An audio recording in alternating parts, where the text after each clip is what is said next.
Welcome back, day 24. Got a bunch done today, not too much, but kind of go over it with you guys. So please hit like and subscribe and kind of go from there. So anyway, sanded a little bit inside, a little wood filler, nothing too crazy in there.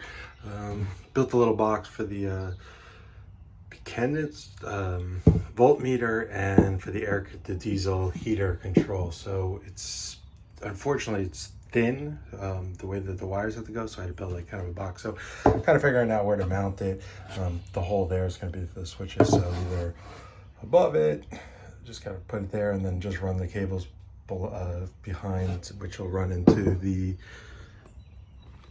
electronic box, which is going to be coming up soon because I have to polyurethane on the inside. I want to get that all taken care of, so that way I can just mount all the lights and make sure it works before, and then not have to remove it to polyurethane again.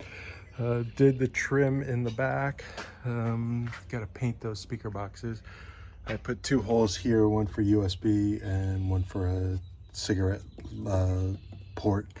And then I plan on, you see the hole there, I plan on running everything through here.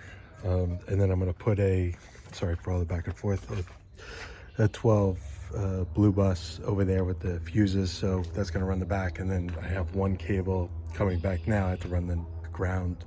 It's going to power all that. So I'm going to have two separate centers, and then up top is going to be the switches. I have a 6-gang stereo up there, another speakers there, and the speaker is going to be inside. So did a bunch of trim down here. I think it came out pretty good. Not really anything too crazy, pretty easy stuff. Just some simple quarter round, and then I'm going to put some shelves there, which I ended up going to use an old dresser shelves. They're the narrow ones in the middle, so I think that'll look nice. And then on the right side, it's going to be a 150 quart cooler for now. Eventually I'll put a 12 volt refrigerator freezer in there.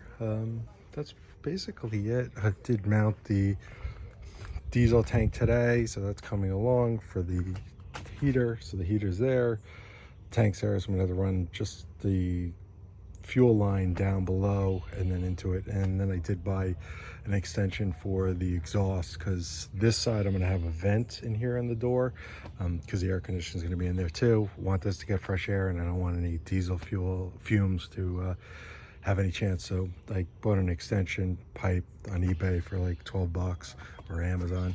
So I'm going to run it across to the other side, kind of angled backwards a little bit, so this side could be all fresh air, make sure there's no carbon monoxide or anything else, and kind of run from there. So I think that should work, and that way I could leave this side open, crack a window, stuff like that.